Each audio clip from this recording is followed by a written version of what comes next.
Mesdames et messieurs, bonsoir et toutes mes amitiés. Je ne suis pas un monologuiste, je ne suis pas un fantaisiste, je ne suis pas ici pour vous faire rire.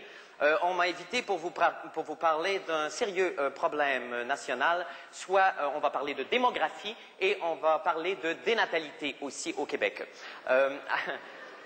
Ça va bien se passer, je pense. On va essayer de trouver ensemble une solution pour régler le problème. Excusez-moi, je vais être obligé de précipiter les choses un peu parce qu'on n'a pas beaucoup de temps. Oui, je vais faire mon possible, je vous remercie. Alors, on va parler de démographie. Qu'est-ce que la démographie? La démographie est un mot français de 34 lettres, de 12 consonnes et d'une seule syllabe, qui serait né en 1855 en France et qui procède de deux racines grecques extrêmement différentes, soit graphos, graphia, graphein ou graphein pour les puristes, et qui veut dire écrire, et de la seconde racine démos, qui est une danse qui oscille entre le quick-step britannique, le passo doble espagnol et le 7 carré vénitien. Donc, en grec, démographie voudrait dire écrire à quelqu'un qu'on veut danser avec, écrire à sa mère qu'on a dansé avec quelqu'un, ou encore « donne-moi le jus de ta bouche ».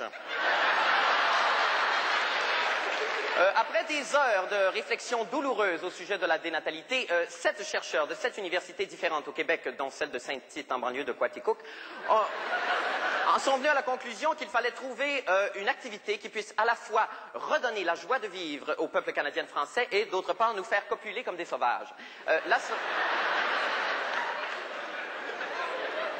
La solution toute trouvée, c'est le rodéo. En effet, j'ai remarqué que moi... J'en ai fait remarquer que moi, quand je rodéais le matin avant le petit déjeuner, je me métamorphosais en véritable puma et je n'avais qu'une idée, me reproduire à tout prix. Alors, si vous voulez... Alors donc, vous allez dire, Marc, d'accord pour le rodéo, si c'est un bon moyen, mais quel équipement me faut-il? Alors, si vous voulez, on va commencer d'abord. L'équipement primordial est un bon lasso. Il faut vous munir d'un bon lasso parce qu'il y a deux sortes de rodéistes. Il y a celui qui pratique le lasso et il y a celui qui chevauche la bête. On va commencer par le lasso. On considère pour le néophyte qui commence d'abord de commencer avec un filet de pêche qu'on enroule sur lui-même, ensuite d'enchaîner à la réglisse et finalement de terminer avec une vraie corde en cuir cru tressé ou en fibre torsadée. La corde doit être enroulée sur elle-même et nouée avec un œillet Honda. L'important quand vous vous levez le matin, que vous voulez entamer votre exercice, c'est bien sûr de sentir une chaleur dans le poignet qui doit correspondre aussi à une réponse du bassin. C'est-à-dire que les gens ont trop l'habitude de penser que le poignet fait tout le travail, mais le bassin, il joue pour beaucoup.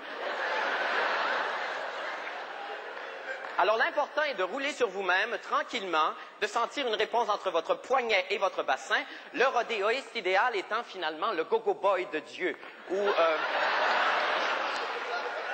vous dansez aux tables du cosmos, si je puis dire.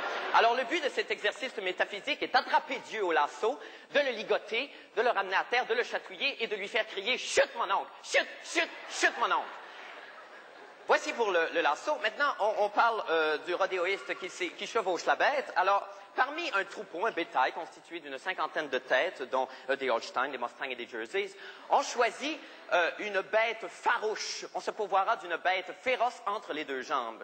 Pardonnez-moi l'analogie. Mais la bête devra être excessivement excitée, aura le sang irrigué au maximum, portera sa petite tête haute, altière et fière, et devra être excessivement compétitive. Alors maintenant, fixez la bête entre les deux cieux. Carrément, et là vous commencez à lui caresser le poitrail, vous la mordillez dans le cou, et vous lui prodiguez des gousi-gousi à l'oreille. Une fois ça terminé, vous pouvez chevaucher la bête, et là l'attaque commence. La bête, d'habitude, aura pour réflexe de se cabrer et de refuser l'intrus. Mais c'est à vous, par des mouvements pelviens appropriés, qu'on a vu tantôt un petit peu au lasso,